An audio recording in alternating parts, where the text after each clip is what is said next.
दो चर वाले रैखिक समीकरणों में हल करने की अपनी दो विधियां हो चुकी थी, ग्राफ विधि या आलेख विधि, दूसरी प्रतिस्थापन विधि और तीसरी विधि विलोपन चल रही थी।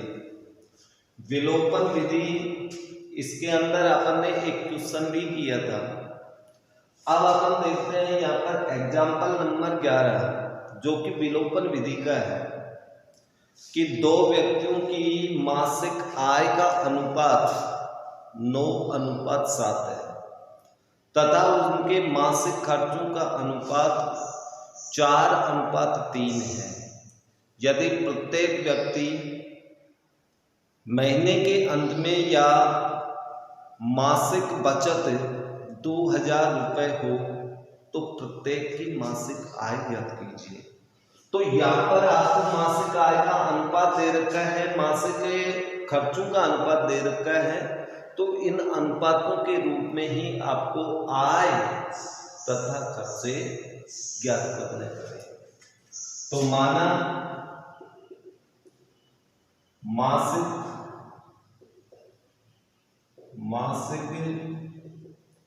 आय क्रमशः, अब इनका अनुपात 9:7 है और मासिक आय को अपन x से व्यक्त करें तो पहले व्यक्ति की मासिक आय होगी 9x तथा दूसरे व्यक्ति की मासिक आय होगी 7x और मासिक खर्च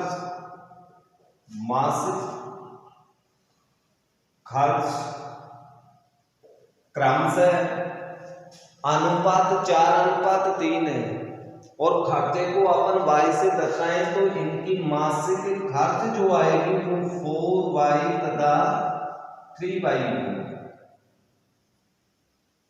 लेकिन प्रश्नानुसार क्वेश्चन क्या कह रहा है कि प्रत्येक व्यक्ति 2000 रुपए की बचत करता है, तो मासिक आय में से मासिक खर्च को घटा दे तो बचत अपने पास आ जाएगी। तो पहले व्यक्ति की मासिक आय 9x और खर्च है 4y, तो 9x - 4y घटा दे तो अपने पास बचत आ गई। ये बचत कितनी होनी चाहिए?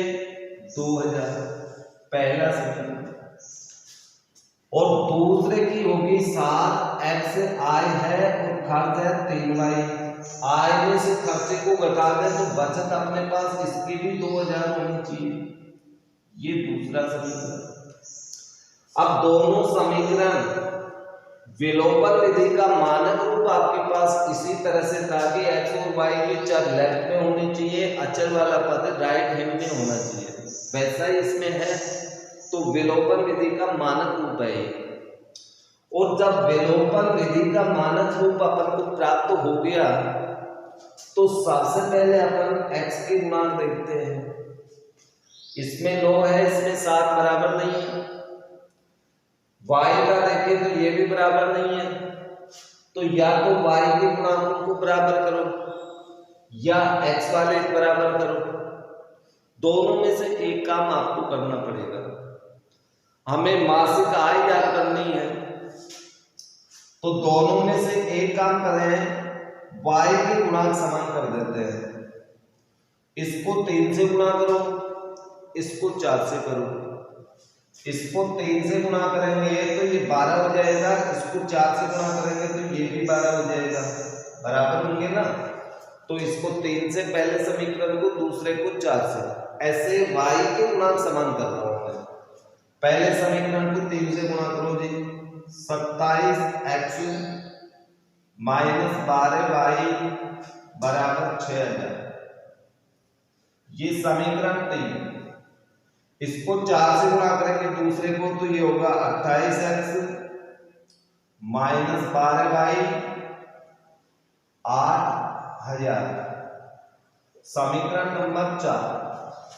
अब ये दो समीकरण बन गए, इनमें y के गुणांक बराबर है और y के चिन्ह भी दोनों में माइनस माइनस सेम है। तो फिर दोनों समीकरणों को घटाने पर, समान चिन्हों को घटाने पर और विपरीत चिन्ह हो तो दोनों को जोड़ दिया जाता है।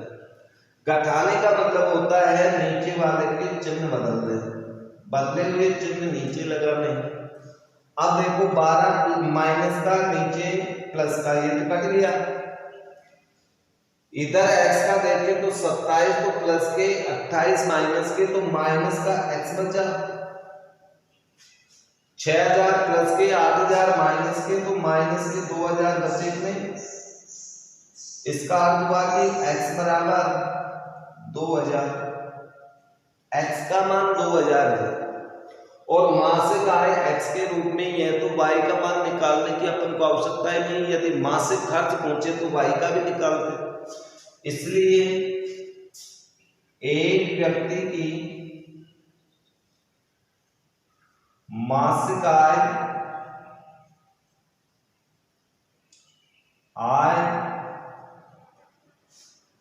आपने 9x मानी है तो 9 इंटू एक्स मीन्स 2000 यानी 18,000 होगी, 18,000।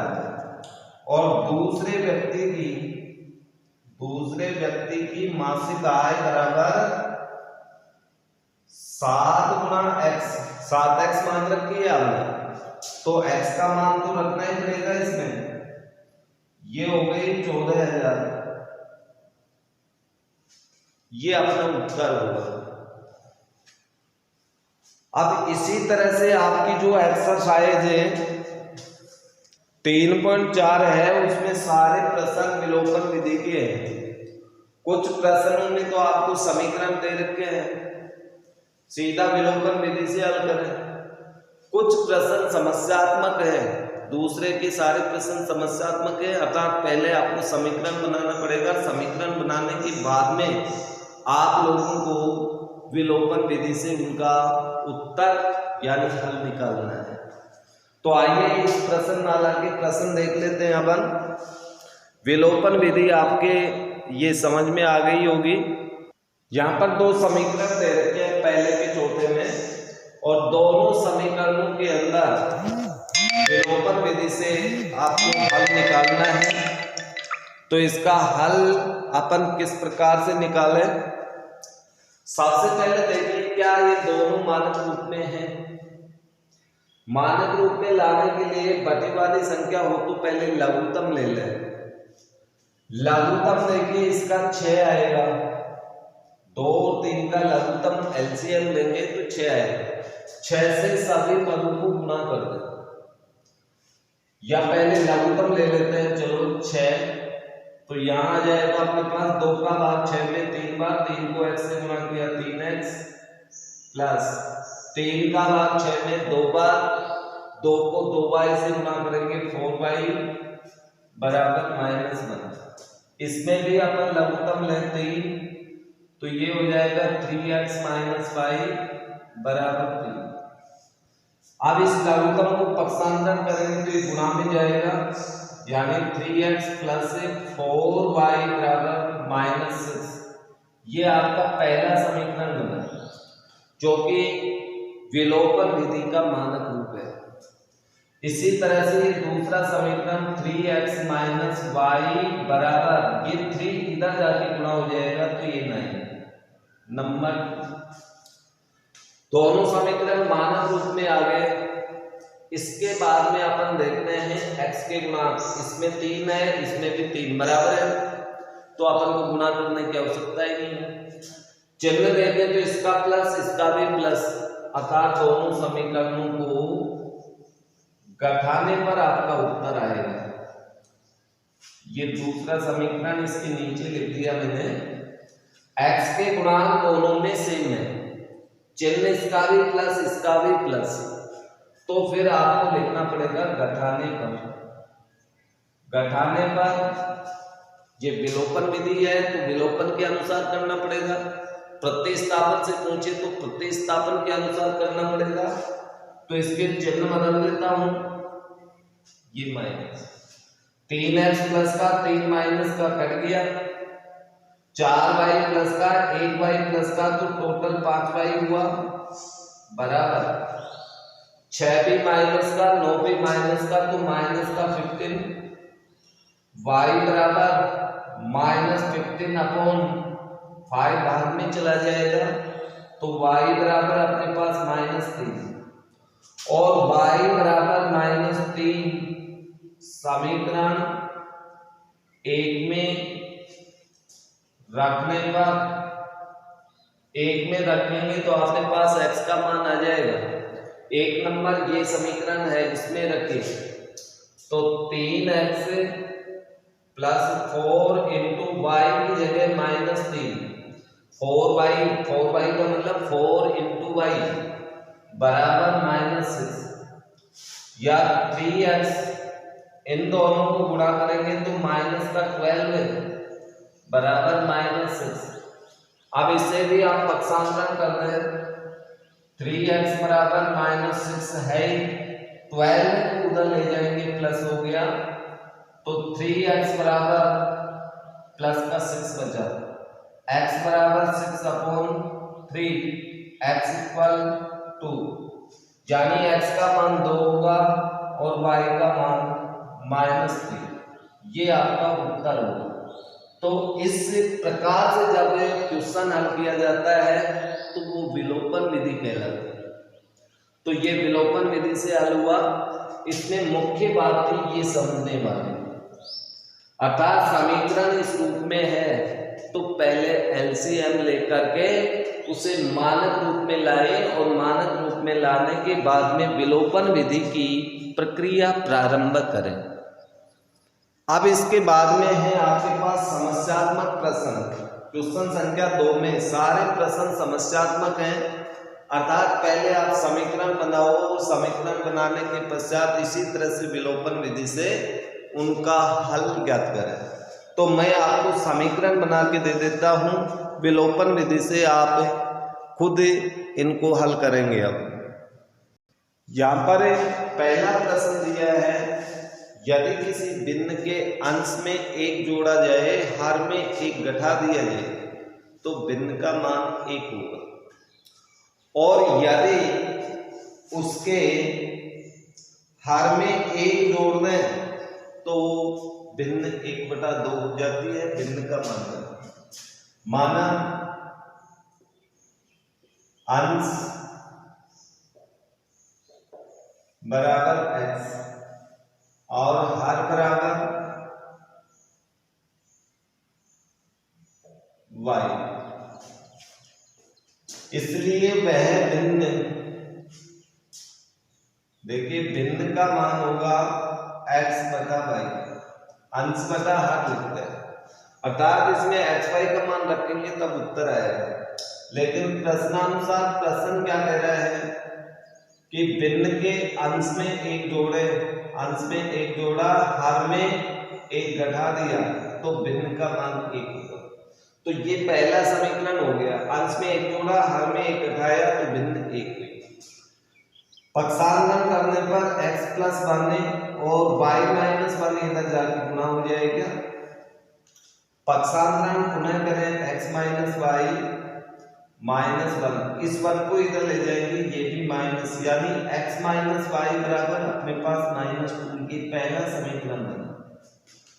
दूसरा समीकरण, यदि अपन हर के अंदर 1 जोड़े, अंश में कुछ भी नहीं जोड़ा, तो अंश तो ऐसे कैसे, हर के अंदर 1 जोड़ दिया तो भिन्न का मान बन गया 1/2।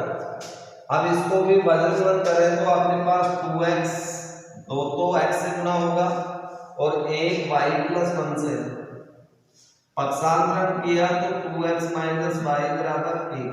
ये समीकरण नंबर 2। 2 समीकरण बन गए, दोनों मानक रूप में हैं। अब इसके पश्चात पहले समीकरण को इसके नीचे लिख देता हूं मैं, ये पहला था, क्योंकि इन दोनों समीकरणों में y के गुणांक बिल्कुल 1 -1 बराबर है, चिन्ह भी समान है, तो घटाने पर घटाएंगे तो नीचे वाले के चिन्ह बदल जाएंगे। y तो कट गया, 2x प्लस का 1 माइनस का तो 1x बचा, 1 और 2 प्लस का 3 हुआ तो x बराबर 3। x का मान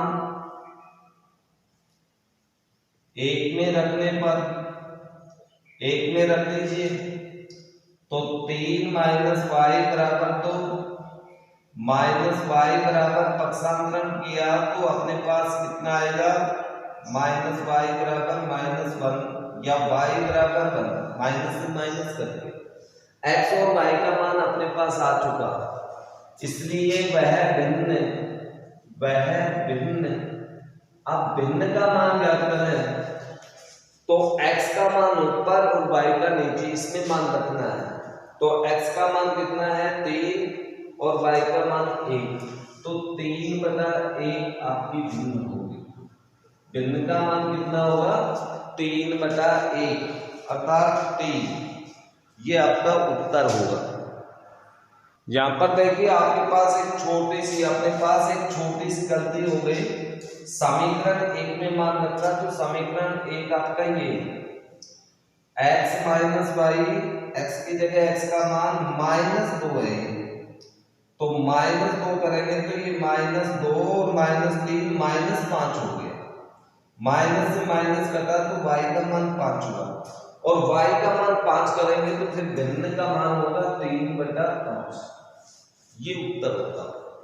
ओके, तो ये ठीक कर ले। इस तरह से आपको समीकरण बनाने पड़ेंगे इनमें।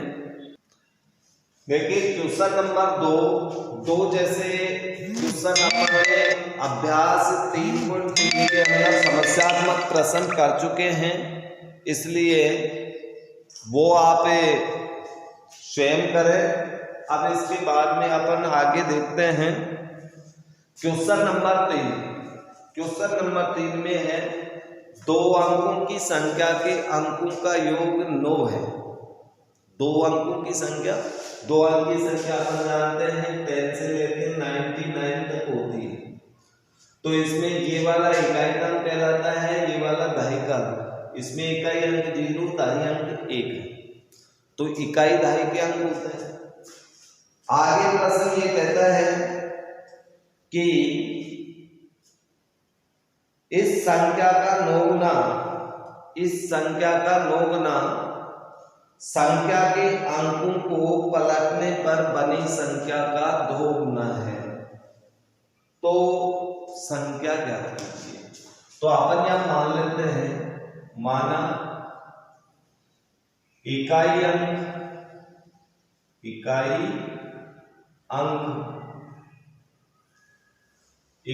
अंक x माने, या आप इकाई का अंक y मान लो, दाई वाला मान लो, चलो इसको दाई का अंक मान लेता हूं, दाई का अंक x और इकाई अंक बराबर y, इसलिए वह संख्या, इकाई और दहाई का अंक अपन ये मानेंगे तो देखिए संख्या क्या आएगी। अपन संख्या 17 याद करें तो दहाई वाले अंक को हम 10 से गुणा करते हैं, उसमें इकाई अंक जोड़ते हैं तो हमें 17 प्राप्त होगा। अर्थात जब 2 अंकों की संख्या हो तो हमेशा दहाई के अंक को 10 से गुणा करना पड़ेगा और उसमें इकाई अंक जोड़े तो हमें वो संख्या प्राप्त हो जाती है। तो यहाँ पर दहाई का अंक x है, x को आप 10 से गुणा करेंगे 10 प्लस इसमें इकाई अंक को जोड़ दें तो अपने पास उत्तर आएगा। इस तरह से उत्तर प्राप्त, और दहाई के अंक मानने के पश्चात संख्या ये होगी। अब संख्या के अंकों को पलट दें, यानी इकाई वाला अंक दहाई पे हो जाए और दहाई वाला अंक इकाई का हो जाए, तो अंकों को पलटने पर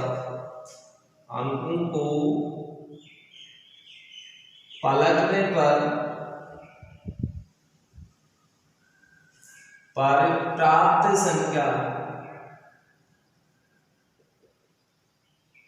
यहां पर जो संख्या आएगी वो 10y + x हो जाएगी, यानी अंकों को बदल दिया।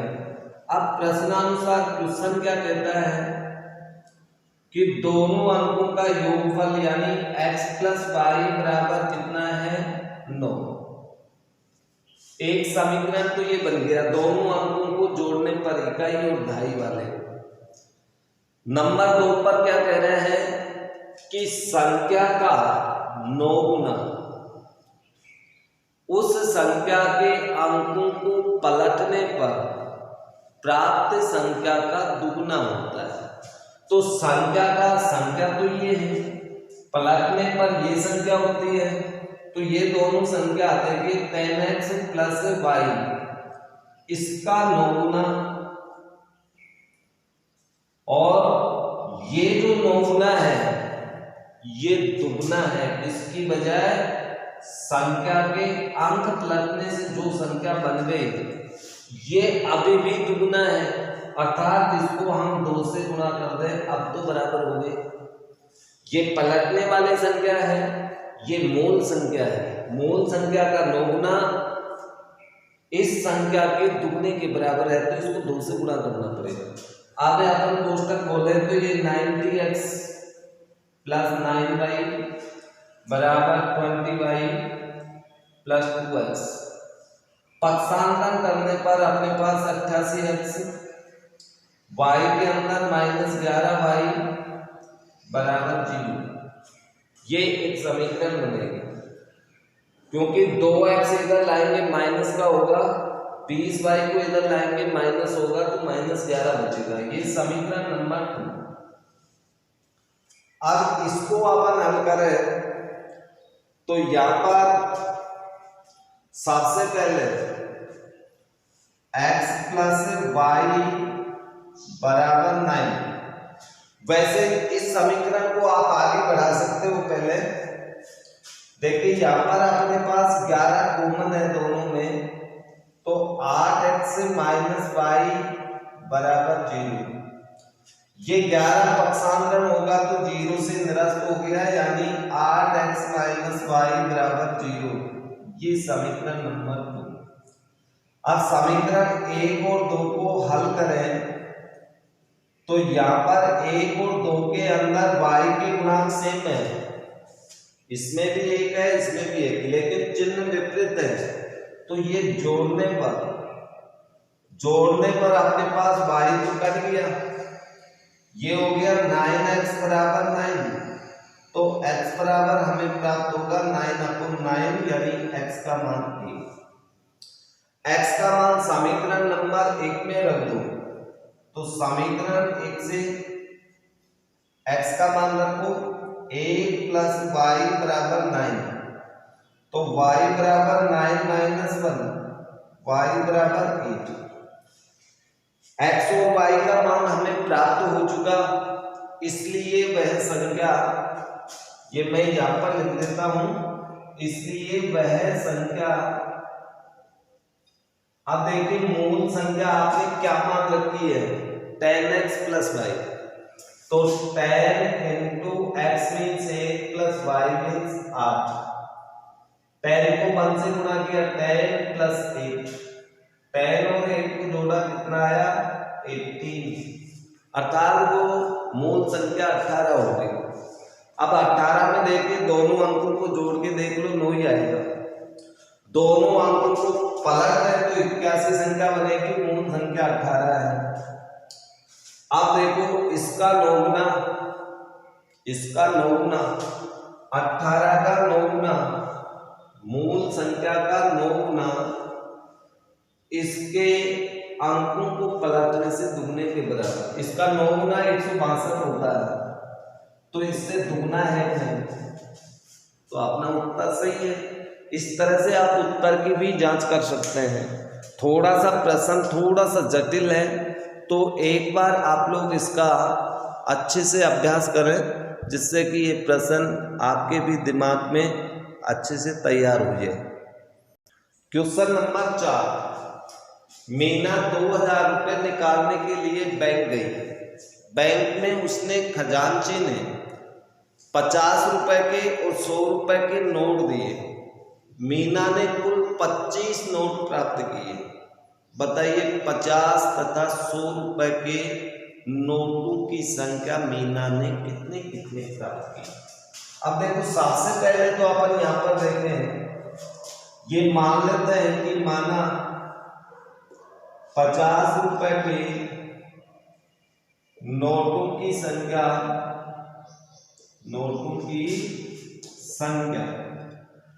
ये मान लेते हैं अपन x, और 100 रुपए के नोटों की संख्या 100 रुपए के नोटों की संख्या ये मान लेते हैं अपन 22 रुपए। अब देखिए 50 रुपए के 10 नोट लेके आए तो कुल कितने रुपए हुए? 50 गुना 10 यानी 500 रुपए। 100 रुपए के 10 नोट लेके आए तो 1000 होता है नहीं, यानी 100 गुना 10 1000। तो यहाँ पर संख्या दे रखी है तो इन नोटों की पहले अपन रुपए बनाते हैं, इसलिए 50 रुपए के नोटों की राशि, ये राशि होगी अपने पास 50 गुना x यानी 50x रुपए, और 100 रुपए के नोटों की 50 रुपए के नोटों की राशि अपने पास टोटल ये होगी। 100 रुपए के नोटों की राशि यदि ये अपन क्या कर रहे हैं तो फिर 100 को y से गुणा करना पड़ेगा, यानी 100y रुपए। और इनके अंदर प्रश्नानुसार अब मीना ने कुल कितने रुपए बैंक से निकलवाए? 2000 रुपए। तो फिर 50x और 100y को जोड़े तो 2000 आना चाहिए। तो अपने पास एक समीकरण ये बनेगी 50x प्लस 100y बराबर 2000। एक समीकरण तो ये बन गया। फिर दूसरा ये कह रहा है कि उसने कुल नोट प्राप्त किए वो 25 थे, अर्थात 50 के नोट x 100 के y, इन दोनों का योग आना चाहिए अपने पास 25। ये समीकरण नंबर 2। इस तरह से अपने पास दो समीकरण बनेंगे।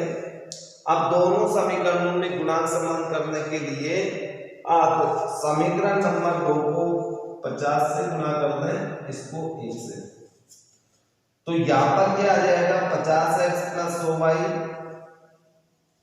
बराबर 2000। ये तीसरा समीकरण, क्योंकि इसको 1 से गुणा किया, इसको 50 से गुणा करेंगे तो 50x प्लस 50y बराबर 50 से गुणा करेंगे तो ये हो गया 1250। समीकरण नंबर 2 4 हो गया ये। अब यहां पर x के गुणांक समान है तो घटाने पर घटाएंगे, इसके चिन्ह बदल जाएंगे, ये तो कट जाएगा। ये आपके पास बचा 50y बराबर 2000 में से 1250 घटा दो, अपने पास कितने बचे 750, या y बराबर 750 घटा 50, y बराबर अपने पास कितना आ गया 15, अर्थात y का मान समीकरण नंबर 1 में रख लो। चलो 2 से निकाल लो, 2 वाला आसान है, किसी भी समीकरण में मान रख सकते हो।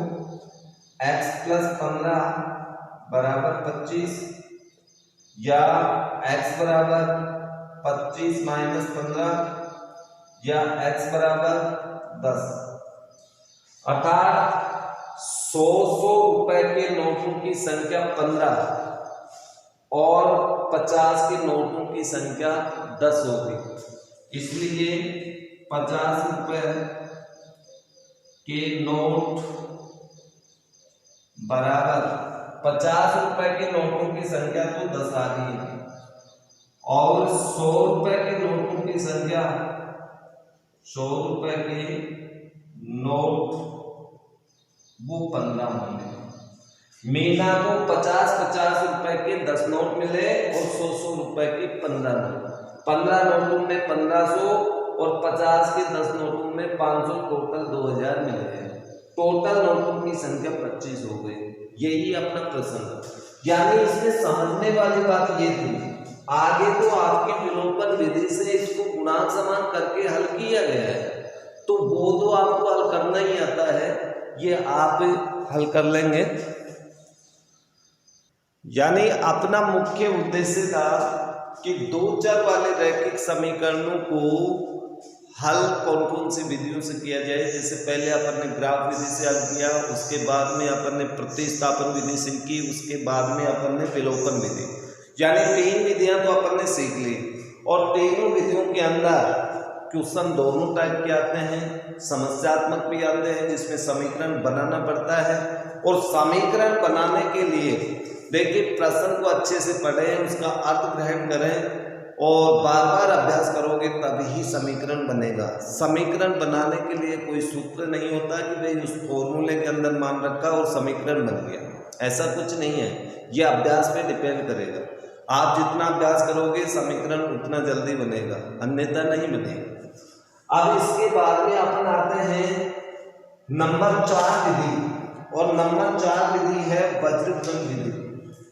तो अपन 3.4 अभ्यासमाला लगभग सभी टाइप के क्वेश्चन कर लिए, कुछ क्वेश्चन बचे हैं वो आप लोग अभ्यास करके निकालें, नहीं आए तो आप कमेंट्स करके पूछें। तो वज्र गुणन विधि, अब इस विधि से अपन कैसे हल करें, उत्तर तो वही आएगा। वज्रघूर्ण विधि यानी कि चौथे नंबर की विधि अपन पढ़ रहे हैं, 3 विधियां अपन पढ़ चुके। आप किसी भी विधि से दो चर वाले रैखिक समीकरण को हल करो, हल में अपने पास उत्तर तो वही आता है, लेकिन उसको हल करने की जो क्रिया विधि है वो थोड़ी सी बदल जाती है। तो सबसे पहले आता है इसका मानक रूप। और जब वज्रघूर्ण विधि में अपन हल करते हैं तो पहले समीकरण युग्म को मानक रूप में लिखना पड़ता है। मानक रूप में लिखने के पश्चात उससे हल प्राप्त किया जाता है। तो आइए इसका मानक रूप लिखते हैं। मानक रूप में दोनों समीकरण ऐसे होने चाहिए, b1y प्लस c1 बराबर 0, पहला समीकरण। यानी सारे के सारे पद चर वाले अचर वाले सारे लेफ्ट में होने चाहिए, राइट हैंड में 0 होना चाहिए। a2x plus b2y plus c2 बराबर 0, ये इक्वेशन नंबर 2 का रूप होना चाहिए। जब इस रूप में आपके समीकरण हो जाए तो इससे हल करने के लिए अपन देखिए कैसे करते हैं। x बटा आप यहां पर लिखेंगे b1 c1 b2 c2, ये इससे गुणा होगा, फिर माइनस चिन्ह के इससे गुणा, बराबर y बटा c1 c2 a1 a2, ये इससे गुणा होगा, ये इससे गुणा होगा। जय 1 बटा ये अचर वाला है a1 a2 b1 b2, ये इससे गुणा करें, फिर इसको इससे गुणा, या फिर कैसे गुणा होंगे ये देखिए। x बटा b1 को c2 से गुणा करें पहले, तो b1 c2 आएगा, फिर चिन्ह माइनस लगाना ही है आपको। अब इसके बाद b2 को c1 से गुणा कर दे, जो आए वो लिख दे b2 c1, और b2 c1 का मान ऋणात्मक आए तो ये चिन्ह प्लस हो जाएगा, फिर बराबर y अपॉन इसको इससे गुणा करेंगे तो a2 c1, फिर माइनस चिन्ह।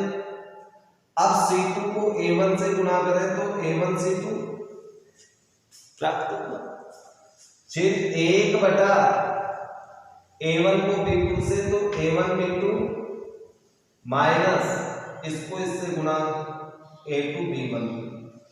ओके, तो इस प्रकार से यानी कि एक वज्रघूर्ण विधि में हल निकालने का तरीका है। फिर इसके पश्चात एक बार तो x बटा b1 c2 minus b2 c1 बराबर 1 बटा a1 b2 minus a2 b1, या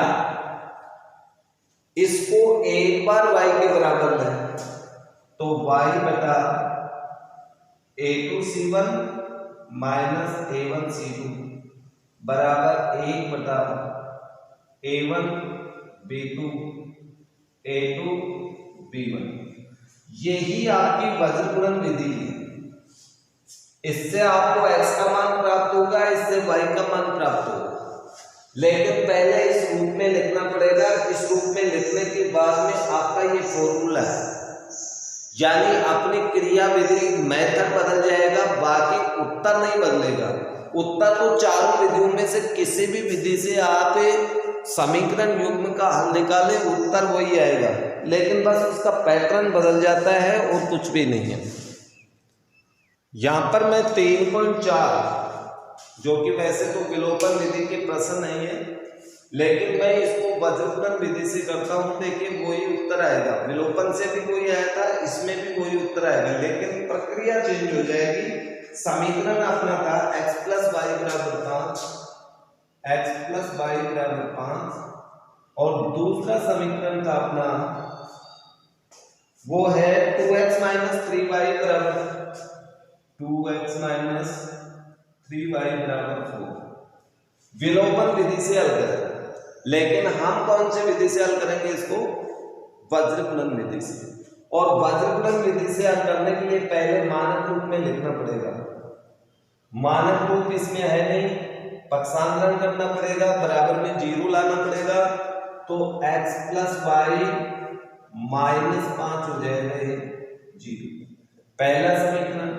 दूसरा समीकरण इसको भी मानक रूप में लाए तो 4 को इधर लाने पर माइनस 0 बराबर में बचेगा। अब ये वज्रगुणन विधि का मानक रूप हो गया, और वज्रगुणन विधि से अपन हल करें तो x बटा b1 का मतलब y का गुणा पहले समीकरण में, तो अब यहां सीधा चलो एक बार लिख देता हूं b1 b2 c1 c2, ये सूत्र है, इसमें मान रखना पड़ेगा आपको y upon c1 c2 a1 a2। पहले ये सूत्र लिख देता हूं, फिर इसमें मान रखने पड़ेगा a1 a2 b1 b2, इस सूत्र में मान रखना।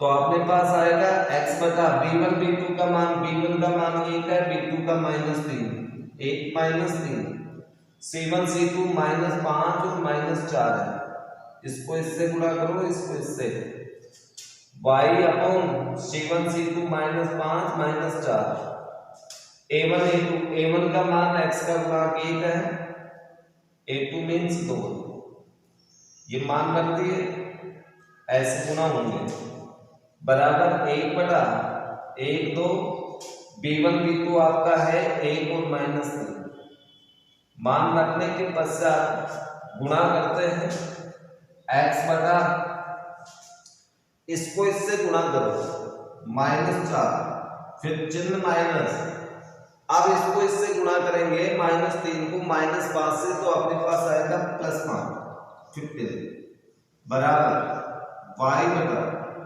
+15, ऐसे कैसे रख दिया, चिन्ह ये सूत्र का है, इसको इससे गुणा करो -10, फिर चिन्ह माइनस, इसको इससे गुणा किया तो -4, और -4 आगे लिखेंगे तो ये चिन्ह प्लस हो जाएगा, दोनों चिन्ह गुणा होकर प्लस, बराबर 1 बटा, इसको इससे गुणा किया -3, फिर चिन्ह माइनस, 2 को 1 से गुणा किया तो 2 ही आ रहा है, तो 2 का 2, x बटा ये हुआ -19, ये -19 हो गया, ये बराबर y बटा ये -6 बचा, 1 बटा -5। अब इसके बाद में x -19 बराबर, एक बार तो आप ये लेंगे, या y के बराबर भी यही लेंगे। अब इसको वज्रगुणन करके हल करें, या x बराबर, तो ये संख्या यहाँ चले जाएगी 19 बटा -5, और y का मान निकालें तो -6 इधर जाएगा, गुना होगा, वज्रगुणन करोगे तो तो x बराबर अपने पास 19/5 और y बराबर 6/5। तो इस प्रकार से हल करते हैं तो ये वज्र गुणन विधि कहलाती है। और पहले अपन ने हल किया था इसी प्रश्न को, तो वो विधि विलोपन विधि थी, केवल इसका पैटर्न बदला है, उत्तर तो वही आ रहा है अपने पास। इसलिए विधियों से कोई फर्क नहीं पड़ता, केवल पैटर्न बदलता है, उत्तर हमेशा सेम आता है। इसलिए सभी प्रकार की विधियां सीखनी पड़ेगी।